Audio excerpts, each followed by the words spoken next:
Yes.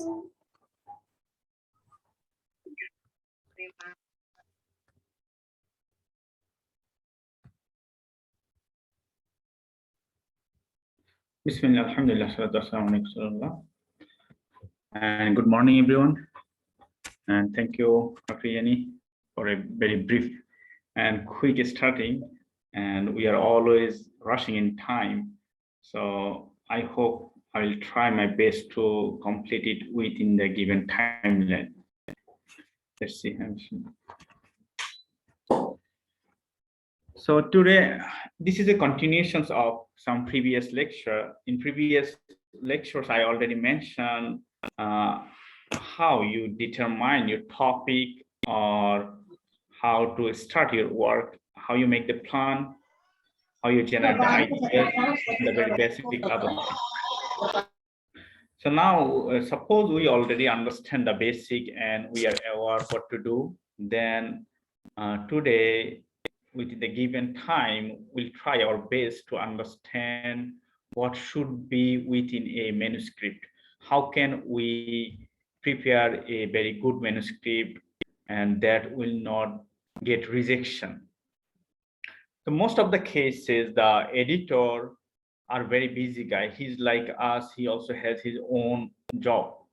This is something voluntary job. So he take a very quick decision. When he get a manuscript, he take normally 1 minute. Only within 1 minute, take the decision, the manuscript will go for review process or instant desk rejection. So normally there is a setup of the outline, how to write the email, every letter is ready, he just click the letter and send. So some cases, if you submit in the very top journals, you get rejection instantly. And many of us has the experience that we submit whole night, spending 7-8 hours to prepare a manuscript and submit it online. And when we wake up in the morning, we see the editor sent an email that this manuscript doesn't go with us. So this is a formal letter and ready letter. And for the authors, we don't get any benefit from this, especially there is no comments. And we know this article is relevant with the journal. That's why we submitted the journals with spending lots of time. But editors said this is not relevant, actually meaning this article don't like, or meaning this article is not as standard as the journal. So he has no time to spend with this article and no interest to spend on it. So just instantly send an email, say this doesn't match with us. So after long times you move here and there, you actually cannot figure out why editor rejected. What is the problem? Is everything matches here with the scope of the journals? Why I get the rejection? And that's happened continuously. And without knowing what is the reason or how the editor check the manuscript, you will get continuous rejection. And this doesn't benefit the author. Author will get benefited if the article go in the review process, if he gets some comments, feedback, and there is a scope to improvement. But instant rejection doesn't help the author, just spending time. And therefore, we should be careful about our manuscript.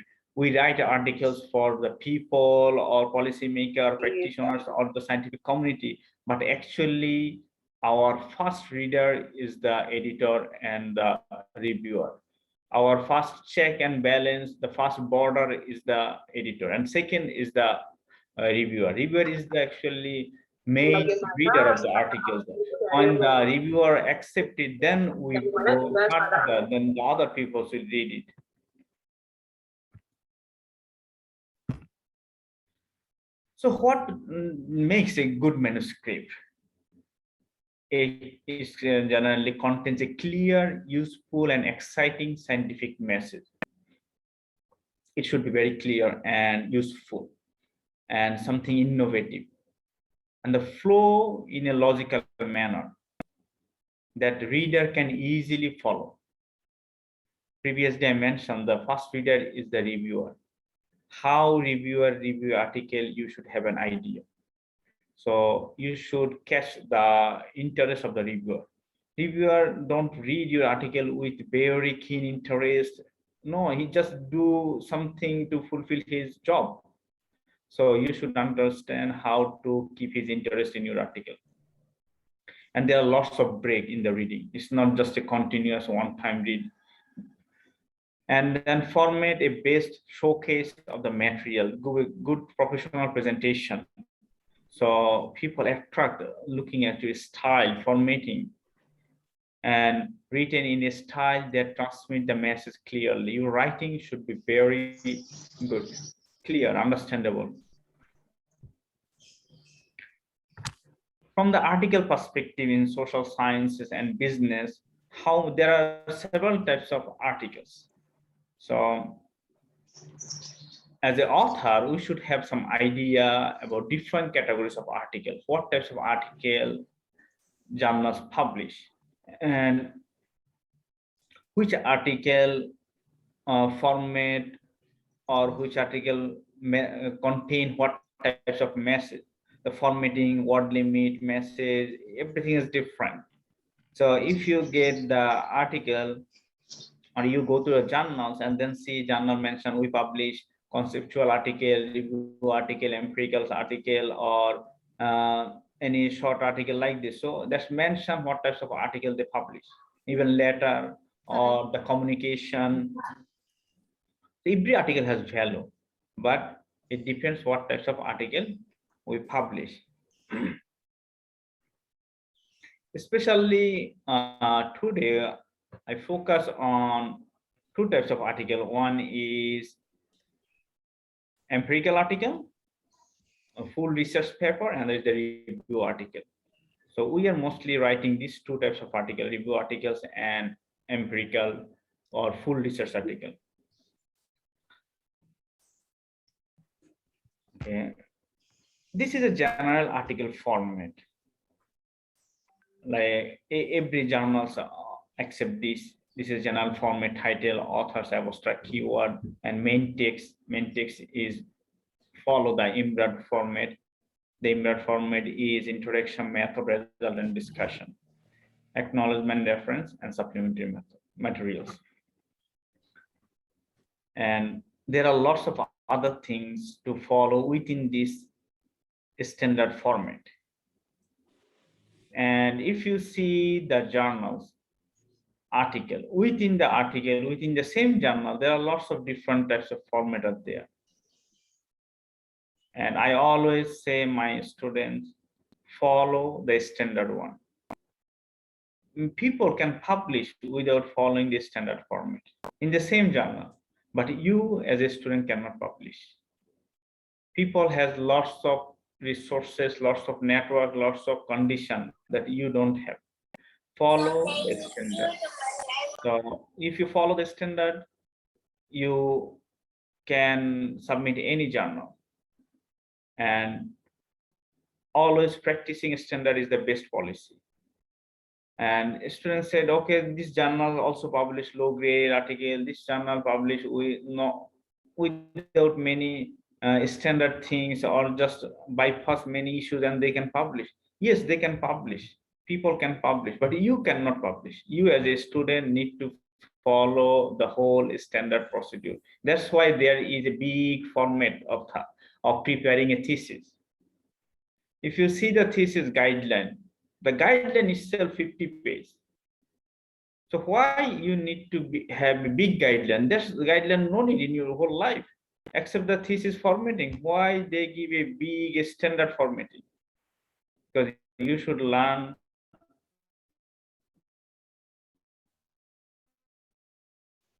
how to follow the standard. When you learn to jump one place to another place, but if you don't know the standard, then you will make lots of problem. So know the standard and practice standard. If you practice a standard way, no one will ask you question. If you are a big professor, you can do whatever you like. Nobody asks you question. But you are a student, you should follow the standard approach.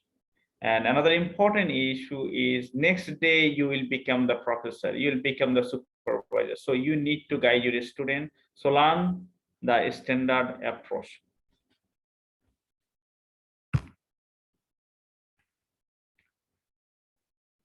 So I give you detail, just to go enter in the process because we don't have much time.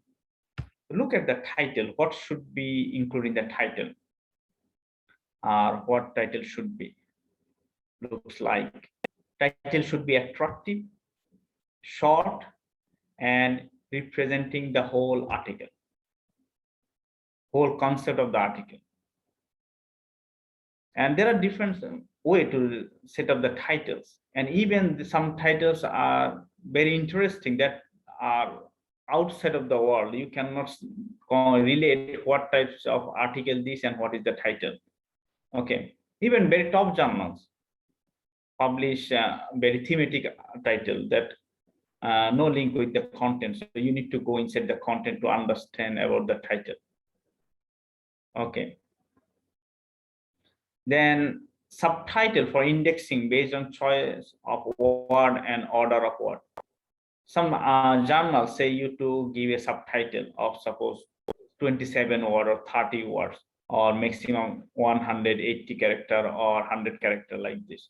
Mention within this character, within this size, you need to give the subtitle. The subtitle will carry on the page, stock page of every page of your article when it's published in journal. So main title and subtitle is different. Subtitle is the gist or a summarized version or a short form of the main title. And don't use any abbreviation in the title. No abbreviation, full form of the word. No jargon or no series title. Main title and running title is the subtitle. In the series title, normally editor don't like, or journal also don't like the series title. The subject content of a paper is represented by indicative title, but it does not represent any outcomes or conclusion reached. This is one type of title. You can give indicative, that means what is the content of this article, but it's not mentioning about the conclusions or outcome. Another form is the informative titles that include information about the articles, findings, and conclusion. So in the title, you'll get the almost whole picture of the article, including the conclusion and decision. And another type is the question types. You make a question in the title. So main subtitle, which is a series type, and another is the series types of title, which actually don't like by the editors or publisher, because if they publish first series, then they are obliged to publish the next 2, 3, 4, what is the coming in the series. So it's better to make every article as a unique independent article rather than link with another series of articles. So you can prepare the title in question form or just the indicative form or informative form. Then look at the authors. This is a very controversial matters. The authorship, positions of the author, main author or corresponding author, guest author or the ghost author. So these are the issues we face continuously. And even the name is also very problematic. The name and indexing of the name is different among all the regions of the world. Some cases we are also confused about our middle name or first name, last name. And I found many authors especially from Indonesia, they have only one name, only one word. So we cannot put it as the first name or the last name. If this is only one name or only one word, how can we put it first name or the last name? It's a problematic issue.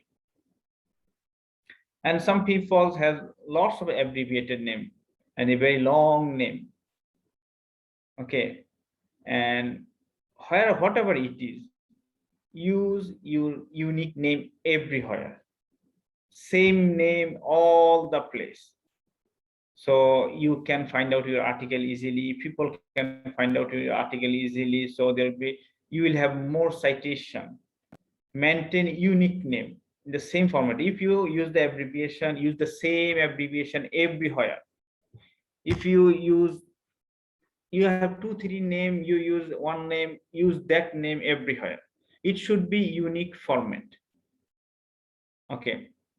And after the name is come the position and affiliation with city and country. Give the appropriate city, country, your email address, position. Some cases we have two three position, and make sure what you are doing, because after accepted or later on it make lots of trouble to change.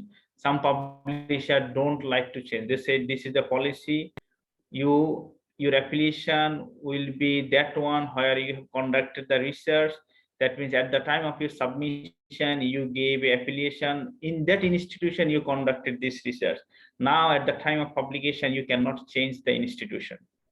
Okay, so this research actually conducted your old institution where you belongs to before at the time of submission.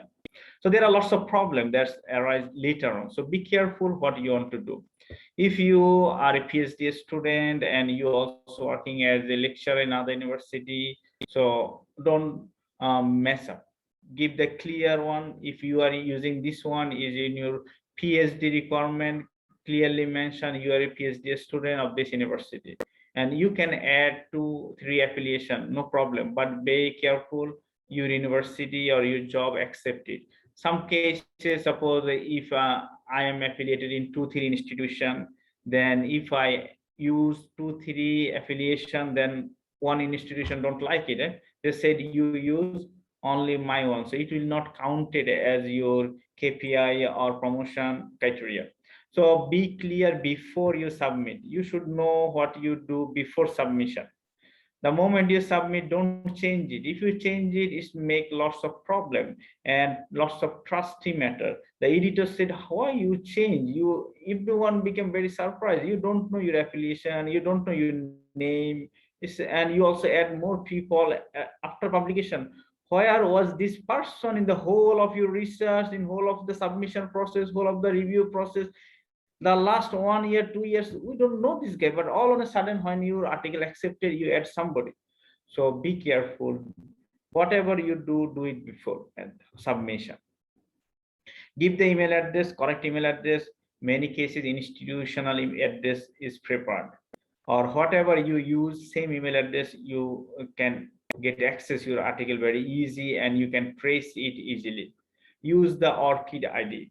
ORCID ID is an unique ID. So this means ORC ID. So that's the unique ID for everyone. Create your own ORC ID and use it in everywhere, so people can trace you easily. And nowadays journals also ask for your Twitter account or Facebook account, Facebook ID or Twitter ID, because they want to tweet it and tag you. Because this is another dimension like the social impact. And now it is also another big issue. Previously we only count the citation, but now consider citation is only for the scientific community. But what is your contribution in the society? You work research for the society, so how the society get benefited. So they want to see the social impact. The social impact is means how many social media discuss about your article. So nowadays, if you see all the good publishers, they show alt metrics. This is something new. There is a round, different color round. That's the alt metric or dimension. So mention dimensions or alt metric. You see many article reported there's a round ball, and inside the round it said 20 30, that means 20 times cited, mention in, not cited, mention in the society, in the social media, blogs, YouTube, online, Twitter, Facebook there. So this is also indicator that your article has impact on society. And this is another dimensions to measure the impact, and that is coming in future too much. So the funder and donor, nowadays this world in these regions we are still focusing on the citation.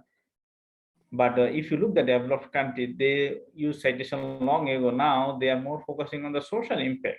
So when we get the social impact at the time, it's another 5 years, 10 years. So if you are interested, you also look at this issue and create the impact of your articles, and you can also refer your article in the Twitter, Facebook. And some publisher asks for the Twitter account, so give the Twitter account. If you don't have Twitter account, create it. It's very difficult nowadays with the academicians doing lots of things as doing the marketing, mostly the marketing activities of our article, and that's very important for your citation. So you should create your ORCID ID, your Twitter, and use the same email address. Many publishers expect the institutional email address. So it's very difficult if you use the personal email address, suppose the Gmails or Yahoo or Hotmail, any other non-institutional personal email address. So try your best to use one email address and prepare a biography of 100 words. So keep this ready for all articles. So you can just add it. A biography of 100 words, see the others people biography. Look, if you see the journal article, many biographies given in the top of the articles or the bottom of the article that mention just 100 words about the very gist thing for the author, his publication, his research interest, or his career growth, like this. And if you don't get idea about the biography, people write lots of things and many things are useless. And remember one thing, your biography change continuously, but your article will not change. So whenever you publish, that's all. So try to give a biography that's the information is constant, it's not changing. Suppose you say I have only 1000 citation, but your citation change every day. So after 10 years, somebody read this article, he said, oh, his citation is 1000. So things what the information you should in the biography, make it good. Then mention the corresponding author. Who is the corresponding author? And corresponding author is a big issue. Suppose the lecturers want to be the corresponding author or the first author. So normally, as this is the most contribution for a student and students need this, so a student is the first author, lecturer is the corresponding author, supervisor is the corresponding author. And some cases problem if we write article for from different institutions, every institution expect corresponding author authorship from their university. Corresponding author indicates this research conducted under that university. So that's a big problem. If you have the co-author from 2-3 university, then who will be the corresponding author? And then some cases we need to mention all of them, so the corresponding author, just put them a star near to the name and right below that all of them, so the corresponding authors.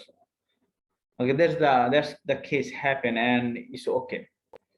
Then author contribution wise position. So normally when you put the authorship, the first author contribute the most, like 40%, 50%, 60% of the whole article. Second author, then 20, 30%, 40%, and third author is 10%, 5%. Like this way, the author contribution come in, follow the name. Okay, some cases we add the guest author or the ghost author. The ghost author is somebody authors are gone, who is actually author now, he is no more here. We just remove the author. Another is we add somebody who has no idea about the article. Just add somebody. Okay. And these are the some ethical ground, ethical area. These are the some gray area. So you try to think when you use add author or remove author. These very important things. Don't do it after acceptance.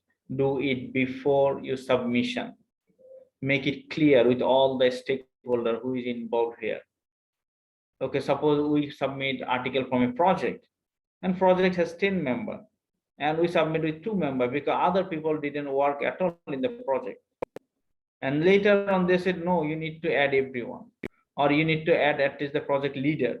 So that make lots of problem. And as a PhD student, many universities said use supervisor. Okay, that's also another problem. So you need to check this issue before you submit. Okay. And some cases we understand, some cases we need to add author. Suppose there are many issues. Some cases we need to add our boss or those who are in the admin positions. You need this is called the third factor. This is the reality of the life. We cannot ignore it. You need to add influential person. You need to add somebody who has the fund, give the fund for the articles. You need to add someone has the network. So for a good manuscript, last day I also mentioned, suppose I share my experience. At the time of my PhD, I published lots, and I didn't include my supervisor because I thought this is not his business. He is not the author. He didn't contribute anything in my article. So that the young people different thought. Our thought improved with experience. So at the time of my PhD, I didn't include my supervisors in many articles. Therefore, now I have around 60 articles, 60 article not indexed in Scopus. That's outside of Scopus article. 60 is a big number. So if I include my supervisors or my mentors in this article, that's I have the chance to publish in the Scopus. So what will happen? Who will get benefit from that? Me. Whole of my life I got benefit from that because my number of Scopus will become very high. Not only one time, that time is the whole of my career. So now you see, I am the loser. If I add my supervisors or any mentors or who can help me, that's I lost nothing, and they will also gainer. I am also gainer. It's a win-win case. But what happened? Why we cannot publish in the good journals without the help of the mentor or somebody can help who is the expert? Because a good manuscript, a good publication need three issues. You should remember it. A good publication needs three issues, three types of contribution. Previously, we thought just writing is the contribution, manuscript is the contribution. No, now contributions format is different. A good manuscript writing knowledge contribution is the first one. You need to write a good manuscript. This is the knowledge part, knowledge contribution. Then second is the funding contribution.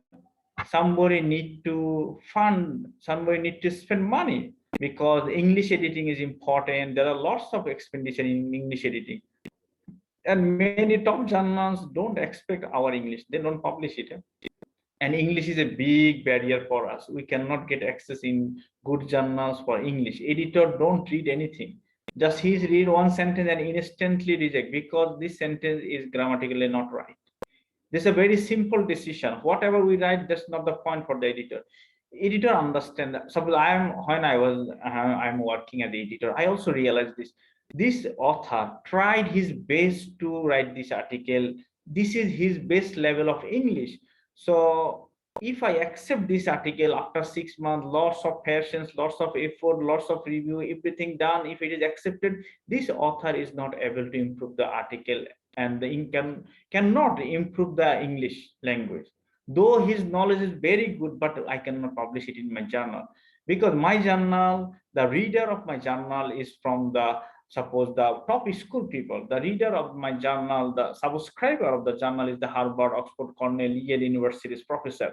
So my message, my writing, my publication in this journal should be targeted them and they should read it. So when they will read it, they understand the language is at their level. The English is at their level. That's why top journals are too much pressurizing to author to improve the English. And we think English is not important. It's just a means. It's not the knowledge. It's just a language. But Editorial point is different. Editor look his prestige, his position. Editor don't look for the others issue. The point of editors and the viewpoint of the author is different. So if you want to submit the journals, you need to understand the viewpoint of the editor. What is the benefit editor will get? Editor's target is to improve the reader.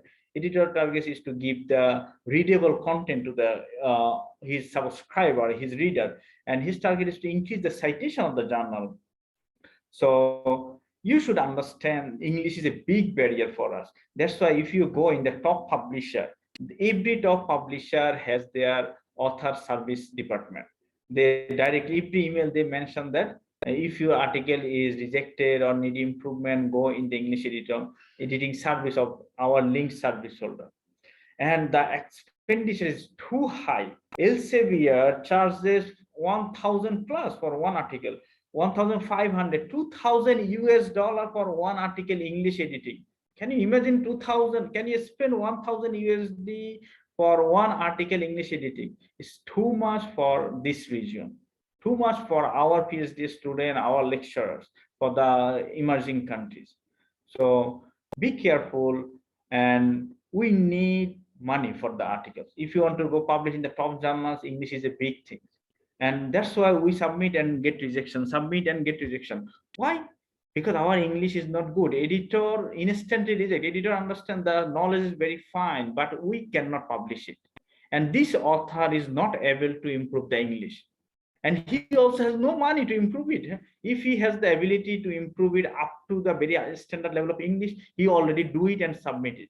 He already do it before submission. So that's, in that case, we need money. This is the reality. We need money. So find out the people who has project, who works in the project. There are many people who has lots of project. Big guys has the big project, big fund, but they have no time to write an article. So they also need the article to show the KPI, to show the outcome of their project. You can collaborate with them.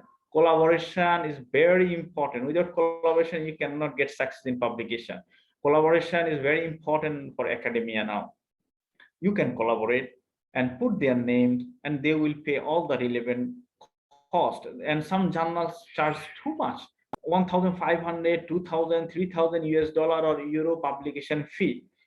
They are all very top journals, good journals, and Q1, Q2, people like that, high impact factor journals and highly recognized journal. So if you want to go there, you need publication fee, and the publication fee is too much.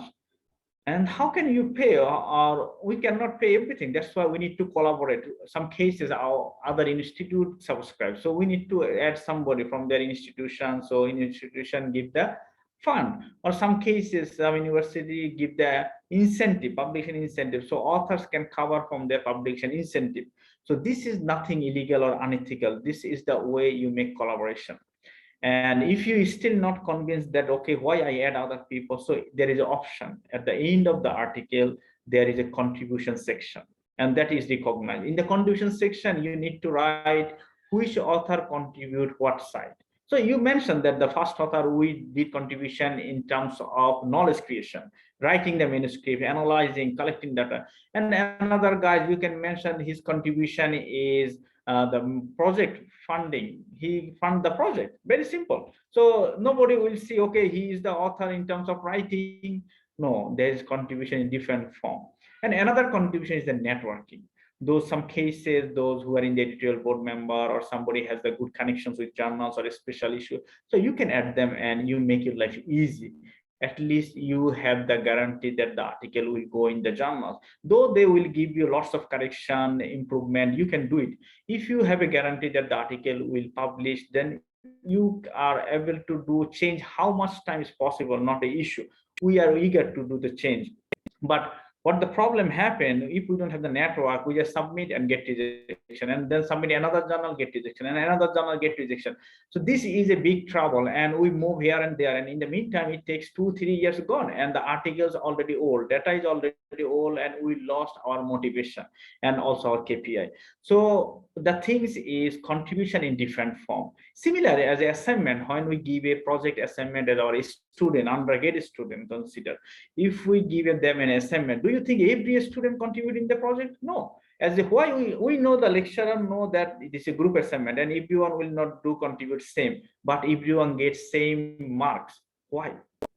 We know because they will learn in the process. This is a collaborative process because they are going to ready for the real world. Real world is more collaboration, more collaborative world. They need to work with collaboratively as a group team member. So in the project, student project, somebody really work in the project and somebody do nothing. What they do, they just bring food for the other group member. When they meet, they said, I cannot do anything and I don't like to do anything, so I just give you treat. Every time we make meeting and you work, I bring you lunch. Very simple. That's the reality. And some cases, another guy said, okay, I cannot do anything, so or I have some problem, I'm sick, or I'm in family trouble, so I didn't able to contribute in the project. So what I do, I give my expenditure, I binding the project, I make the design, and I submit it. That's also contribution. So the contribution is not just the knowledge. A publication has three forms of contribution, and this is the reality. You should accept it. If you don't accept it, then you will be in big problem in future. And if you accept it, then you will have lots of publication, life will become easy. So you give the credit based on their contribution, and you can mention then who contribute what in the contribution section in the disclaimer that I'm coming later. But try to understand the concept. This is the latest model. In the article, the contribution is different. It's not only the knowledge contribution, it's the knowledge contribution, monetary contribution, networking contribution. So think in this direction, and that will help you lots. And then come in the abstract. In the abstract, give normally people give whatever they like in the abstract, and it doesn't reflect the whole article.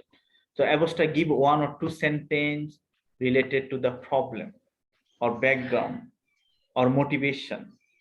In case of thesis, PhD thesis, we said problem statement. And in case of article, this is the motivation, why you write the article. These are almost the same thing. Okay, so write one, two sentences about the problem or the motivation. Then write clear objective, what you want to do, the aim. Editor clearly want to see two words. They use the control F, the objective or aim. Okay, obviously they search in the control F, search the word objective or aim, the aim of this study or the objective of the study. And many people write in different format without using this keyword, and that causes problem. If you, that's why I'm telling, use a standard format. If you follow the standard, your life will become easy, and you also make other people life easy because they always follow a standard thing, and then just make the way life easy. So write the objective very clearly, the objective of this article or the aim of this article, and include this in the abstract and also the introduction section. Then mention the data analysis method. What the data you use, primary, secondary, data year, time frame, and then the analytical method. What the methods you use the time series or panels or cross section or primary or secondary. Just mention clearly one sentence.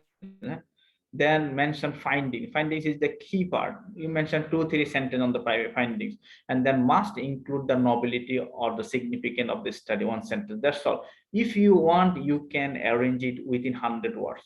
Some journals want within 100 words, some journal wants 150 words, some journal had 200 words, some journal maximum 300 words. So whenever you write an article, be careful, because otherwise you need to change it every time, and it's not easy to change every format to for every journal. Whenever you submit, you need to change it, and changing abstract takes time. You cannot just remove one sentence because this is a different style. Everything is important, but you need to make it squeeze and squeeze. So better you make a target to make 150 words at the very beginning. Whenever you write the abstract for the first time, target 150 words and arrange it one time. Then wherever you submit, you get rejection and submit again. Yeah, no need, no problem. You can just submit instantly. Use the present simple tense, present tense, or the past simple tense, meaning simple, no perfect tense. This has been happened, had been happened, no has been, had been. Okay, these students did things. Make it simple. Okay, no reference or citation. Don't give any referencing, citation. Just a straight writing.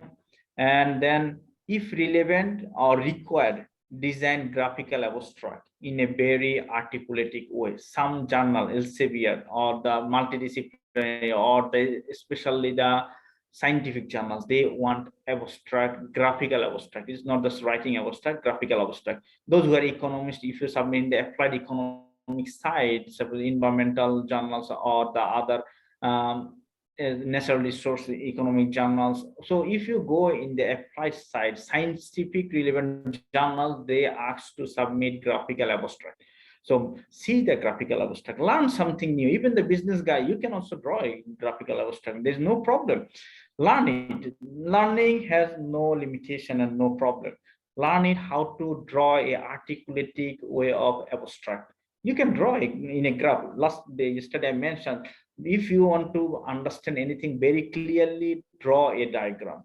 If you draw a diagram, you get a better concept, clear concept, and nobody can ask you how it's happened, because when you draw, you know the independent variable, the dependent variable, you know the rational theory, you know how the flow, how the theory or how the action works, you know if and cause action. If you arrange everything in a diagram, then you also very clear about your concept.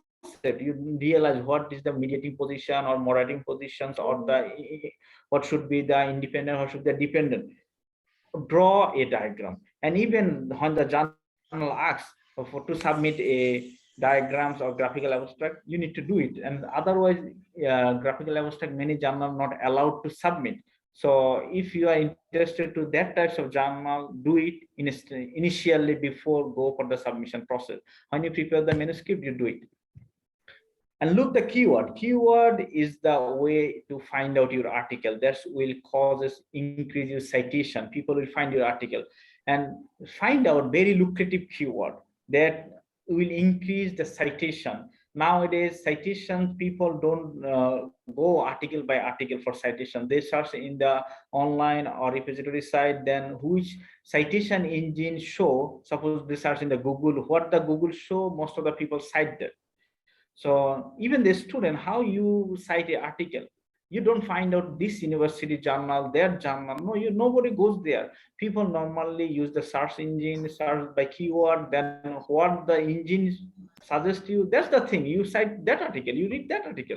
So you need to find out your article should be appear by the search engine. So how your article will come? So you need to use the good and appropriate keyword. So here are the some website I give those. Suppose the Google's keyword planner or rank checker, they give, Google already show which keyword people search more and which keyword is prioritized more, and then you can use check your keywords and put that, and it will increase the citation. And science journal or applied journals and many Elsevier journals, especially Elsevier journals, need highlights. So you need to prepare 3 to 5 highlights, main gist of the articles. Okay, highlights maybe the objectives, maybe the contribution, maybe the attractive part or the findings. Whatever you feel, you put 3 to 5 sentence. It's a bullet form, sentence form, and every sentence is maximum 85 characters, including a space. This is the Elsevier format. So, and others journal, other publisher don't actually require the highlights. If you publish through Elsevier, you need these highlights. So this is a very precise thing. Only 85 character, including the space between the word. So you need to be very careful. A maximum 3 to 5, and very articulated way to present this one. And then come in the introduction section. Introduction section give the background of the study. In the introduction is the most critical part of the whole article, but we write it at the very beginning. This is a very big mistake. We start with introduction. That's the big mistake. I'll come in what should we start first. But introduction is the most critical part, but we ignore it. Normally we just write whatever we like. So give the background of the study, which must be summarized concisely and move from general information, broad view, world view, to a specific information, your topic. Don't start with just your topic or use sample size or your area. Start with the broad issue, the world view or the whole discipline. Then you slowly come to your point, your topic. And then in case of model-based article, if it is suppose you run a model, you run a statistical models, is maybe the primary data or secondary data. If you run the empirical study, if you run the model based work, mostly it is the issue related to the dependent variable. Suppose in case of the model, we want to explain what is the dependent variable. So whole dependent variable issues come in the introduction section, or how to explain dependent variables. Suppose you want to explain something, then whole thing is in terms of dependent variable here in the introduction section. Okay, because that's the case, we actually want to explain the dependent variable. So that's why the whole study. So you're moving around the dependent variable in the introduction section. In case of review article, I'm discussing empirical and review. In case of review article, it is the issue of formatting the key question of the research. So in the review article, what is your key question? What is your main hypothesis? So this is the area you design. What is the key question? You develop the question of this research. Then deliberate the outcomes and assumptions of previously published up-to-date studies to illustrate why the current study is the scientifically important. So you mention what is the latest works up to now done on this topic. This is not literature review. Don't bring all the literature. Only mention what is the latest position here. What is the latest position on this dependent variable, or what is the latest position on this problem, on the issue, and why you need to study this one. Why you need to study, this is the motivation why you need to study. That's the problem statement. Why? Suppose this is the biggest problem forever, so we need to solve it. That's so my objective of the study is to solve it. That's the way you design it. So in the introduction, you need to design whole the motivation. What is the problem? Why we need to solve this problem? And then you come to your objective. So we found this problem. This is a very dying problem, and we need to solve it. And then my objective of this study is to solve this problem, or improve the situations, or how to remove the barrier. So then you come the objective. So the before you come the objective, you prepare the ground why you go for this study. So give motivation or justify why you select this study area as your sample or case of the study. So after you design your objective, then you give the motivation why you work on Indonesia, why we need to check this problem based on Indonesia, or why we need to check based on use sample. Suppose you select a sample on the student community, why we need to go only for the student community, what is the significance for the student, why not is for everybody, why not is for everywhere of the world, why is not for Malaysia, why is for Indonesia. Describe about the specifically on that area relevant issue. So you describe it relevant to you a specific area, why you select that, or what is the justification or importance or significance of the study relevant sample case, why you select this sample, and what it is, why it is important for them. Otherwise, why you go for this sample? You can go in other country, other sample, other issue. So you give the justification. Okay, I'm working on the student community because this is highly important for them in this way. Or I'm selecting Indonesia because Indonesian economy is like this, or Indonesian practice is like this. Okay, so you mention some justification why this is study relevant to your sample, and explain, then give the explanation who will be benefited from this study, or who will be the target audience of this study, what is the novelty of this study. Mostly the novelty is relevant to the target stakeholder. Suppose this study will give a highlight for the policymaker, or this study will help the accounting practitioners, or this study will help the academicians, or the business community, or the social development. So who is the target community, and how you help them, how this study will help them, what is the novelty or contribution of the study. So you said that we find out this and that will help in this way. Give it very clearly. This is the key point looking by the editor. What is the contribution of this article? And then some cases, some journals ask to give a brief description about the other section, what you are discussing in which chapter. There's actually no need. It's optional. If you like, you can give. It's needed for thesis, the description of the other chapter, but now some journals people do it or not. It's optional. After the introductions come the literature review section. Okay, if you see the Emerald model, there is no literature review section. You see, IMRAD model, that's the standard model. Practice all the publishers. They say it must follow the IMRAD model. IMRAD model has no literature review, but you can give the literature review, no problem. Huh? You can give the literature review as a separate section, or you can merge it with introduction. Some cases, introduction, many Elsevier publishers, especially the scientific journals, because they follow the IMRAD model, so they merge both introductions and literature review together. But the business journal, especially the management journals or accounting journals, they want separate literature review section. This is the practice of the discipline. So if you want to go for the business journal, you should have a separate section. Even in case of the scientific journals, if you put the literature review section separately, they also accept it. There's no problem. But they allow also you merge together. But my suggestion is make it separate. Otherwise, later on, reviewers say make it separate. Then you need to make it separate. Okay, so better you do it initially. So whenever you do initially best practice, then later on it's make your life easy. So give the literature review and hypothesis development as a separate section. Provide a summary of the situation, of the variable, of the examining nation. So you give the summary, what is the going on that variable. Suppose you are looking at some independent variables, some dependent variables. So what is the current condition? What is the situation? What is the things you want to discuss? So you give them a summary of that variables, what is going on. Give hypothesis development. So hypothesis development, suppose give a summary means you make a mention something about, suppose your article is on COVID-19. So you give a summary about the COVID-19 case in Indonesia. This is something extra. This is literature review. What is the situation going on, or what is the background on this area? But the COVID-19 is not your research. Suppose you want to see the COVID-19 impact on the business.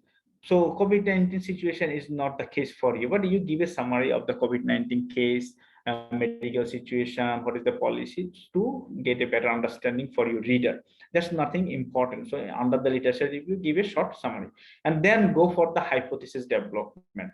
Hypothesis development means you need to relate all independent variable to your dependent variable. This is for empirical study.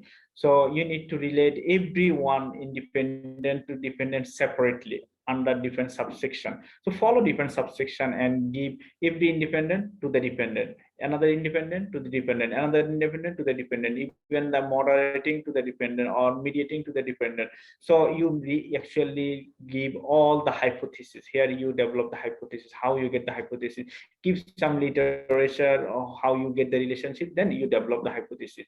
Based on this literature, we can say this one has relationship with this one. Okay, so give empirical result or evidence to back up dispute from various nations from the study sample nation. So you can give different countries examples, and for your example in the hypothesis development, and collect the data prior. Okay, whenever you go for the literature review, what you give in the literature review section, people give some cases in the thesis, we give the critical literature review. This is one issue important. In the thesis, we give critical literature review. That means you write one paragraph on one article. You study whole article very properly and critically discuss about the article. What is the critics of this article? But in case of journal article, in the manuscript, you cannot write a very long things. You need to be very precise. So we write a very efficient and precise literature review. In that cases, we just summarize everything. We just keep all relevant information in one sentence and put all their name together. Suppose this has a several study found a positive relationship, then mention 10 study at a time. No need to write 10 paragraph on at a time. But in the thesis is different.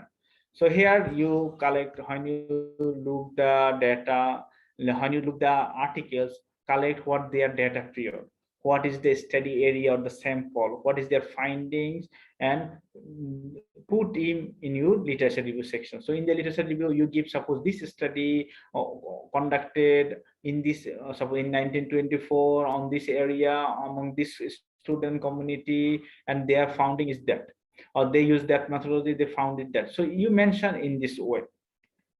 And then references from the, you also collect all the references from the related articles. Okay, also collect the literature, use that articles. So if you look something from one article, you find out what is their findings, what is the sample size, what is the time, and what is the data method. Just click the gist and put it in your literature review section, and also collect the reference of that article.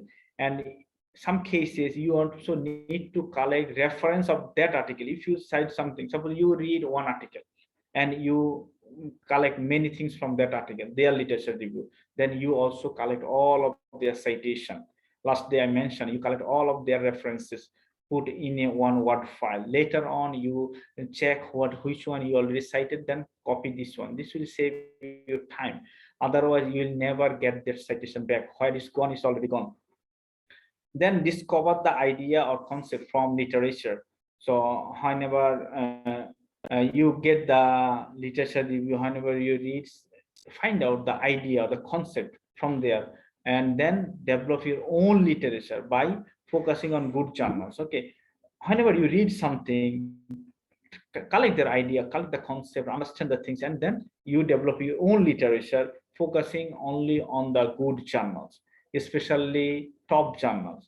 How do you understand the good journals?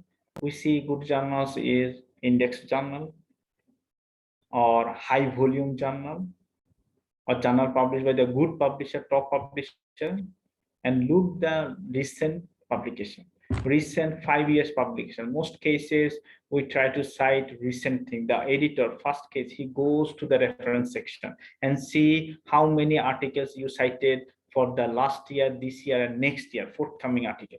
There are lots of article already published. 2022 article already published. Mostly Elsevier journal do it. They publish 2022 volume already finished, completed. And many journals are in the forthcoming list or early side. They may, different publisher give different name. So when you search them, you'll find an early side or forthcoming or in press article. So copy them. So editor look how many articles you collected from the recent time, this year, current year, last year, and the next year, forthcoming. So if you have more forthcoming article in your citation, that is a good sign for you. Because if you take long time to publish, if you submit more journals again and again and again, later on your reference is still new, it's not old. If you take a forthcoming article in your reference list, that means you also continue about next year submission, the, indicating your reference is not old. Okay, it will not old, so it will help you to continue submission if you fail to publish very quickly. Then you may log in your university library and search article, especially go for the Science Direct. Science Direct give you the mostly the good journals. Go the Science Direct. I prefer Science Direct because Science Direct and listed journals are the qualityful journals. So you go there and use different keyword, then you get the articles and cite from there. Or the people also use the other search engine. Look at your university what they already subscribe. So our university subscribe to search engine like the MRL, Taylor and Francis, say Cambridge, Wiley. Then these are the things you can cite. Okay, you can also cite from the other side. So the ResearchGate, Academia, SSRN, Google Scholar. From there you can cite and search for the article. And in case of Google, if you search anything in Google, Google give you lots of website. Okay, so for the idea generating is fine. You search in the Google and you generate idea, many blogs, many websites come, you take from there. But if you actually want the article, you actually want the report, then you search with the file type PDF. Write your keyword, then give the clone, then give the space, type file type, clone PDF. So then you will see Google only give you the PDF file.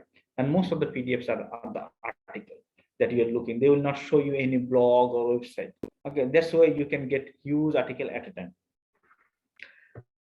Okay, but we don't prefer Google or ResearchGate or SSN at the instant established working on a very good established topic. But if you work on the new topics or you want to generate any idea, you need to go for the Google. But for the mature topic, or you need to go Science Direct or other publisher. Okay, suppose you are working on the COVID-19 impacts on something. You may not get enough articles, so you need to search in the Google. You may report the newspapers or other blogs. That's okay. But you are working on something normally established or academic field already done lots, so you go for the established search engine like the Science Direct or Scoopers, or Web of Science. Okay, one thing is important here. That's a very important ethical issue. Previously, when we did PhD, we didn't have the access of many good journals because good journals need subscriptions. We need to pay lots of fees, and the universities has interrelationship. There's a network. If you want a article, you need to give a request letter, and it takes 3 months to wait to get that article, or you need to buy it. Every article is $30, $40. If you see the severe or big publisher, if the article is $30 or more, so it's very difficult to buy article. So what we did, we just, many cases our citation was not that good. But nowadays, if you see, people use some website that give you all the article free. So one of them is the Sci-Hub. You use this one, you can click this one, you just copy the DOI number or the link of the article, and you put it there, instantly give you the article. But this is not legal. This is also not ethical. And if you have the scope, you must avoid it.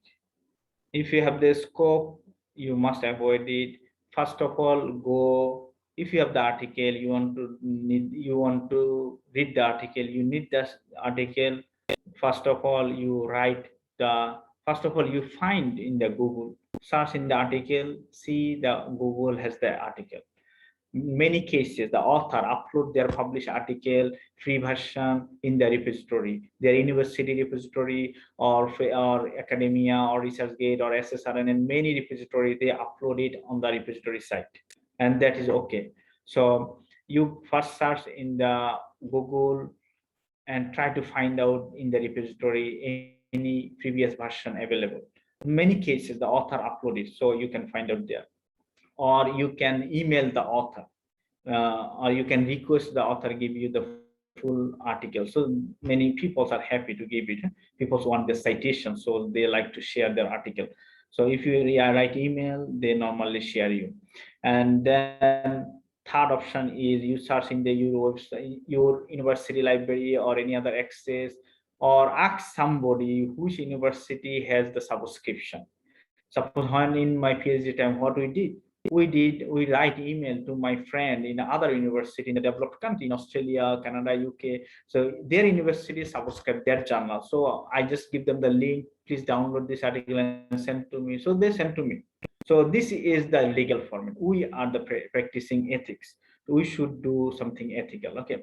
And then if you still need the article and you cannot manage it, then the final option is just like the last day I mentioned, the deathbed option is the predatory journals. Only when you're dying at the time, when somebody's dying, the medical doctor don't bother about the side effect of the medicine. They just give them some medicine to keep him alive, and few more days, few more hours. So there's the issue. You only then can use the Sci-Hub or other website to download the article. But again, this is unethical, it is illegal, and do it at your own risk. Okay, try your best to avoid unethical, illegal issues. Okay, that's the way you can collect the literature and do the literature review. And when you look the literature review, in the literature review section, you can give the theory, give the major theories related to the study or the references with the theory, and then draw the conceptual framework, draw the framework here, including the theories, ideas, concept, variable flow. What are you doing in this article?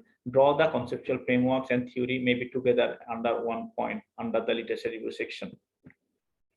Or you can show it after the hypothesis, that you draw 5 hypotheses, and then you draw all the hypotheses in a conceptual framework. Those who are PhD students, you know how to draw the conceptual framework, link with your hypothesis. And then come in the methodology section. Okay, here one thing, literature review is only for the empirical study. Review article has no literature review section. Okay, I'm discussing about section by section. Then come in the methodology section for empirical study methodology. If you will publish data and method as a completely separate article, nowadays there are some journals that allow you to publish data. Elsevier has journals, and other publisher also has the journals, in new journals, data journals. You can publish your data. Your data is also valuable and expensive, so you can share your data to the other people. So that's called the data article or methodology article. So if you don't publish your data or methodology completely separate article, in that cases, you provide all the needed details so that the experiments or method could be followed by the other researcher. So you mention your methodology in so organized way and mention all details of your procedure so other people can use it. Especially scientific data is very expensive, and everywhere you don't get the same lab is not available. And some cases, if you work on some species, that's also not available everywhere. So that cases, the data is very important and procedure is very important. So they can publish the data as a separate article. But business cases or business are discipline, social science discipline don't publish the data. But in some cases you can, if you try, you can. But if you don't publish the data as a separate article, go as detailed as possible within this article. And then it should be a narrative. The methodology section should be narrative of the steps or chronological presentations with subheading, including justification of the procedure and write in the past tense sentence. Okay, you just this study conducted this, so it is the past tense. Okay, in the methodology section is the past tense. You mention step by step what have you done. The more detail is better, because other people can follow you and there will be no superficial things. Nobody can ask question, okay, this is something creepy you did, that's not the right approach. So give the detail and with the justification why you did that. There's the methodology section. And we give the different subsection.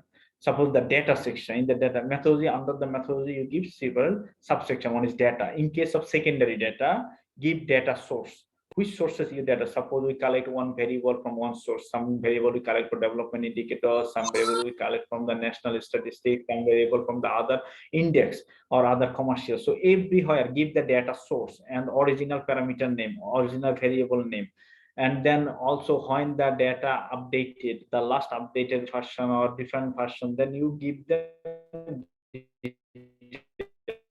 and then data measurement, and this, that means from which year to which year you collected the data. Is it the quarterly data or monthly data or weekly data or daily data? Suppose in the stock market we get the daily data, exchange rate we get the daily data, but interest rate we may not get the daily data, we get the quarterly data. Or some data is only annual, so GDP is only annual data. So if you go for the primary data, look at the sampling method. How do you collect the data?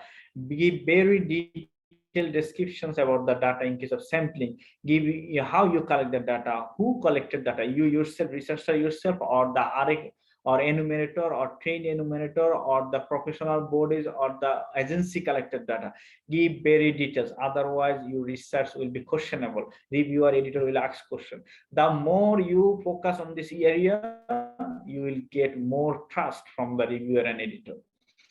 So who collected data, when collected data? Suppose we collected data in 2001 or 2021, then they will ask you how you collected data in the COVID-19. This is a superficial thing. So you can say, okay, I collected data through online, or I collected data within the break time when there was no lockdown. So you need to be very specific, and don't say that I collected data over the last 5 years. Okay, you should have a time frame, some 2 week times or 3 weeks times or 3 months time when you collected the data. Then how you design the sampling. Okay, it's also very important. There are lots of sampling technique. How you design the sampling, it need to be clearly explained. And if you go for the online survey, you need to mention how you select the respondent, how you get them, how you get their email address, or how you send you link to them, who is the respondent. Okay, in case of the online survey, you need to mention who is the respondent and how you find out them.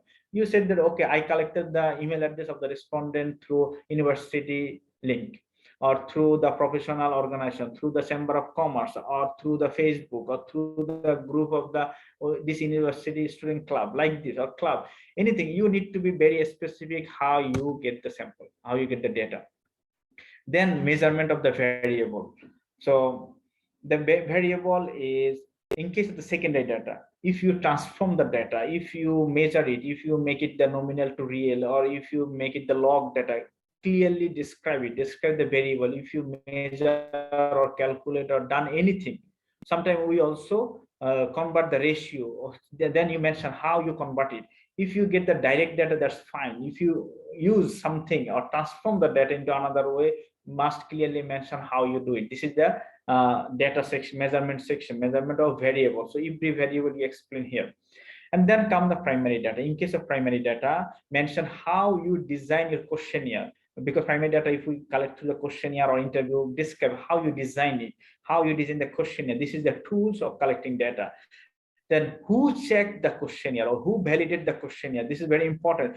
Many cases in this emerging region, emerging countries, we ignore the validations of the data, or we ignore the ethical approval of the data, and lots of journals you cannot publish. Lots of journal ask the procedure, how you publish, how you collect the data, what is the ethical justification, and where you run the pilot study, you also need to mention it. If you run the pilot study, then who check the ethical issues? Very important. Again, maybe you check the ethical issue with the university ethical committee, or there is some ethical committee in the medical association. Especially this ethical approval is very essential if you related to any experiment or anything with human being or living object, and you need to collect it medical association. If it is relevant to the medical, must, you should have a ethical approvals with a number, approved number from the medical association of your country. Otherwise you cannot submit in any journal, because this is very serious in case of the medical experiment. But in social science, when we deal with the human being or any living object, animals, we also need to collect the ethical approvals. And otherwise that we cannot hit in the top journals. If you target in the top journal, you must need. If no need, but you must try to practice it, because it is the thing you should learn it, that will help you in future too. Then how you develop the items and construct. In case of primary data, if you have the variables, mentions what are the items you use, how you develop the construct, and what is the scale you use. 5 is open-ended question, so you need to mention it very clearly and explain the item that are used for developing the construct. If you collect the items from any secondary sources for any other study, and you suppose you modified it or you improve it for your area, your case study, mention it clearly where you made the modification. If you collect from the direct secondary sources for other, mention their references. Everything be very clear here, so that will be easy for other people to follow your study. Then come the methodology under the it's a model. Then under the, after the, what we have done, just we have done the variables, okay, data and then variables and then the model. In the model, if you develop a statistical model or conceptual model, show it based on the literature on, or show the expected sign of the relationship for each variable. Okay, one thing, if you already draw the conceptual model in the literature review, that cases you have no need to draw the model here. But if it is the more, if you don't draw the model in the literature review section, you need to give it in the methodology section. But if you conceptual model is different, now if you go for the statistical model or equation, you must give the econometrics equation model here. Okay, so show the, and also can show the expected sign. Suppose there are 5 variables, expected sign is this one is positive, this one is negative, like this. This is your expected sign, and justify why you use your selected model or method. Suppose you said I will use the time series, I use the this method, okay, I use the PMG, or I use the modified irrigation, the DOLS. dynamic regression. So why you use that? Give the justification. What is the importance? How this model or how statistical test is relevant with this data or with this model? Okay, then go for the model estimation. Describe the model or statistical econometric test for the data analysis. If it is based on a statistical or econometrics model, if it is not a statistics or econometrics model, no need for measuring the estimation. Even if you go for the structural equation model by using MOS or PLS, you also need to mention it, how you do it, or which versions of software you use, or which software you use, like this. And then give the model efficiency test or robustness test. Mention how we believe your model, how we understand your model is efficient, how we rely on your model outcome. So give the list of diagnostic tests you have done, check the robustness. You can use 2 3 estimation. Put one estimation is your main model. Suppose you run one estimation dynamic OLS, okay, that is in the main estimation. Then you go in the robustness test, you also check other 2 3 estimation, and then say that, okay, I also check through other 2 estimations and check these estimations also support my main estimation model, so my model is most robust. You need to prove the reviewer that your model is reliable, your findings is reliable, is trustworthy. Okay, so the model is based on statistical econometrics model is little bit very fancy and little bit very big. Econometrics or economists wants more detail about the method or very long article. They want several types of justification, modeling to check the model is right. And in case of primary data, you can follow one, suppose the PLS or the MOS uh, to run the secondary SEM, structural regression model. Or if you go for the regression like the binary regression or logistic regression or ordinal regressions or quantile regressions, so you have no need to do lots of things, but you need to check the properties of the data. Suppose the data is normally distributed or not, so check this property and mention this in the efficiency test. Okay, it should for the review article, that's for the empirical article. For the review article, the method should be narrative narrative of the steps, how you do it, or chronological presentations with subheading, including justification of the procedures and write in past tense. Same method is the past tense. Okay, this is the review article. You describe how you get the sample, how you get the literature. Okay, better to follow systematic literature review. There are many ways. Suppose you said that I search in the Google and I found some literature and I do it, but that's may not accepted by the reviewer. So better you follow a systematic literature review. That means discovers, choose, critically evaluate research to address a well-defined issue or question. So first you define your question, then you go how you explain it, how you get it based on the literature. So one of the latest approach is called the Prisma approach. So you can follow this website and collect the style, follow their style to do the literature review. If you follow this standard Prisma style, then your article is very lucrative, very nice and useful, and editors will like it, and it's easy to publish. Okay, if you write a literature review article, must follow a standard format, otherwise very difficult to publish in good journals. Okay, mention the search keyword. You mention which keyword you use when you search and when you download the article. Give justification of selecting this keyword, and then mention the search engine, which search engine you use, which repository you use. You use Google Scholar, you use ResearchGate, you use SSRN, or you use the Scopus, or you use the Web of Science database, or you use the Science Direct. Which repository you search and which keyword you use, how many numbers of article you get in every search, and then how you eliminate them, how you reduce the number of articles. Over, suppose first time when you search you get 10,000 articles. Wow, you search in 5 engine search engine and you get 1,000 articles. Then you didn't read 1,000 for this article.